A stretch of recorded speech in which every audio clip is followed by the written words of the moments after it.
গোলাম মুক্তার আশরাফ হবে এখানে একটু মানে পিবিআই যে কর্মকর্তা ছিলেন এটা একটু এডিট হবে।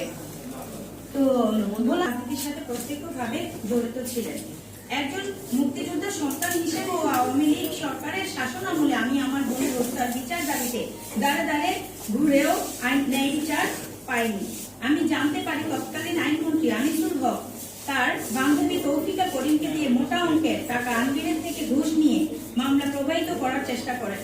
আমি এসব ব্যাপারে কথিত স্বৈরাচার আওয়ামী লীগের সভাপতি এবং সাবেক প্রধানমন্ত্রী শেখ হাসিনার সাথে সাক্ষাৎ করার জন্য একাধিকবার আবেদন করি। প্রায় 26 পৃষ্ঠার চিঠি একাধিকবার তার দৃষ্টি আকর্ষণ করার চেষ্টা করি, কিন্তু তিনি আমার সাথে সাক্ষাৎ দেননি। আমরা দেখেছি ছাত্র গণহত্যার সময় তিনি ভবন এবং অবকাঠামোর ক্ষতি দেখতে চান, অথচ ছাত্রদের দেখতে যাওয়ার সময় তার হয়ে ওঠে না। একইভাবে তিনি খুনি আনবির ও শাহ আলমের সাথে ঠিকই দেখা করেছেন।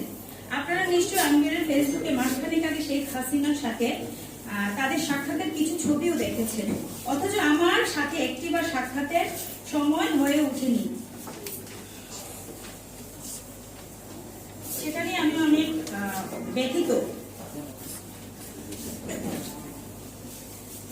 আমি বিশ্বাস করি শেখ হাসিনার প্রশ্রয় না পেলে আনবিররা এত ব্যাপক হয়ে ওঠার সাহস পেত না। পিবিআইতে যখন আমার মামলাটি গেল, সেখানেও অর্থ ঢেলে তৎকালীন পিবিআই প্রধান মনোজ কুমারকে ঘুষ দিয়ে তাদের থেকেও একটি একপেশে তদন্ত রিপোর্ট নিয়ে আসে বসুন্ধরা গ্রুপ। ওই রিপোর্টেও আনবির সহ সকলকে অব্যাহতি দেওয়া হয়। আমি নারাজি জানানোর পর সেটাও আদালতে খারিজ হয়ে যায়। প্রিয় সুধী, আপনারা নিশ্চয়ই নারাজি পিটিশন খারিজের পর নাগরিক টিভির নাজমুস সাকিবের প্রতিবেদন দেখেছেন।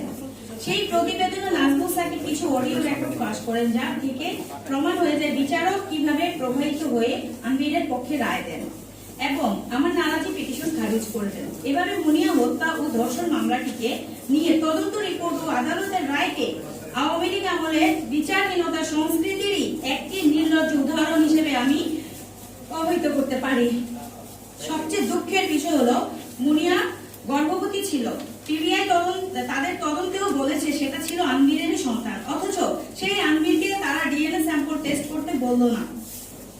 তারা মামলার অন্যান্য আসামি যেমন সাইফা মিমু পিয়াসাকে গ্রেফতার করলেও আনবিরকে একটি বারের জন্য জিজ্ঞাসাবাদ ও গ্রেফতার করেনি। অথচ বিচারের নামে কি রকম তামাশা হয়েছে সেটা নিশ্চয়ই আপনারা বুঝতে পেরেছেন, জানেন।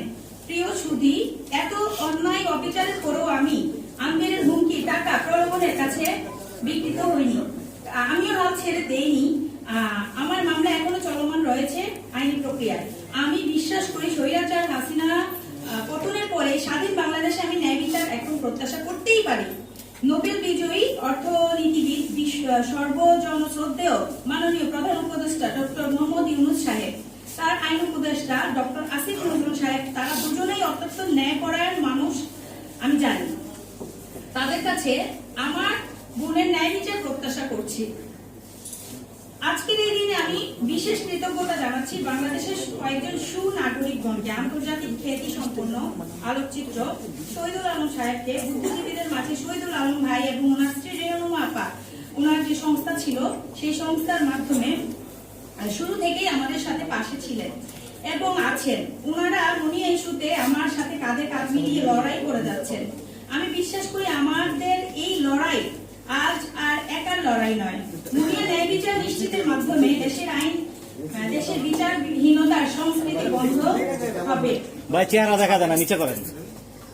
এটাই হোক আমাদের সকলের প্রত্যাশা। আমি আপনাদের তো সাথে আশা করছি। আনবির ও তার পিতা ভূমিদস্যু বসুন্ধরার চেয়ারম্যান শাহ আলম ও সহ অন্যান্য সহযোগীদের গ্রেফতার করে মুনিয়ার ধর্ষণ ও হত্যা মামলার আসামি হিসেবে তাদের জিজ্ঞাসাবাদ ও হত্যার বিচার নিশ্চিতকরণের জন্য আবেদন করছি। এতক্ষণ আমার বক্তব্যটি শোনার জন্য আপনাদেরকে ধন্যবাদ জানাচ্ছি।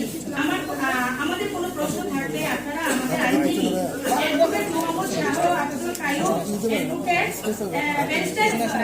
ব্যারিস্টার এম সারোয়ার হোসেন সহ আরো অ্যাডভোকেটগণকে প্রশ্ন করতে পারেন। ধন্যবাদ সবাইকে। একটা প্রশ্ন আছে আমার। প্রশ্ন করার আগে আমি একটু বলি, তারপর প্রশ্ন করেন। যে দেশের স্বাধীনতা হয়েছিল কেউ যদি অন্যায় করে পুলিশ সুষ্ঠু তদন্ত করে তাকে ন্যায় বিচারের সম্মুখীন করবে। এইরকম প্রমাণ থাকা সত্ত্বেও যারা বাংলাদেশের রাজনীতি করে, বড় বড় দল করে, দুঃখের সাথে জানাচ্ছি তাদের কেউ একটি স্টেটমেন্ট দেয়নি যে এই হত্যাকাণ্ডে, এই ধর্ষণে আমরা সুষ্ঠু তদন্ত চাই। আপনারা জানেন পৃথিবীর উন্নত দেশে কোন একজন নাগরিক হত্যাকাণ্ডের শিকার হলে সরকার প্রধান স্টেটমেন্ট দেয় যে ন্যায় বিচার নিশ্চিত করা হবে। তাহলে বাংলাদেশ কে পরিচালনা করে? এই কোশ্চেনটা তো আমাদের সামনে এসে যায়। রাষ্ট্র পরিচালনা করে রাজনীতিবিদরা অথবা এরকম অন্তর্বর্তীকালীন ব্যবস্থা আসলে, তাহলে কি একটা ব্যবসায়ী গ্রুপ, ভূমিদস্যু যার সন্তানরা প্রায় ধর্ষণ করে, তারা কি রাষ্ট্র পরিচালনা করে? আপনাদের কাছে কোশ্চেন রাখছি, একজন আসামি হয়ে কি করে প্রধানমন্ত্রীর সফর সঙ্গী হতে পারে? আজকে এইরকম অন্যায্য কাজ করেছে, তার ফলশ্রুতিতে শহীদ সরকারের পতন হয়েছে। আপনারা দয়া করে বের করবেন একটি অসহায় মেয়ে যার বাবা একজন ফ্রিডম ফাইটার, তার এই মামলায় কে কত টাকা হাতিয়ে এনেছে এই ভূমিদস্যুদের কাছ থেকে। এর আগে সাব্বির নামে একটি ছেলে হত্যাকাণ্ডের শিকার হয়েছে, সেটারও বিচার হয় নাই। তাহলে তারা কি রাষ্ট্রযন্ত্রের সেই শক্তিশালী? তারপরে যে একজন ব্যবসায়ী ছেলে, এইভাবে তো একটা রাষ্ট্র চলতে পারে না। আজকে মরিয়া হত্যাকাণ্ডের শিকার হয়েছে এই ধর্ষণকারী, অনেক জায়গা বলে বেড়ায় তার নাকি হাজার হাজার গার্লফ্রেন্ড। এইরকম অনৈতিক লোক যারা ব্যবসা, রাষ্ট্রযন্ত্র, ভূমি দখল, যাদেরকে সব জায়গা অনৈতিকতা ঢুকিয়ে দেয়, আপনারা এই পরিবর্তিত পরিস্থিতিতে ন্যায় বিচারের স্বার্থে আপনারা দাঁড়ান। আপনারা রাষ্ট্রের চতুর্থ স্তম্ভ, আপনারা যদি সাপোর্ট দেন তাহলে আমরা ন্যায় বিচার পাবো। আমি মনে করি আজকে আইন উপদেষ্টা এবং প্রধান উপদেষ্টার কাছে আমি আহ্বান রাখবো, আজকে এই হত্যাকারী এবং ধর্ষণের যারা আসামি তাদেরকে গ্রেফতার করুন।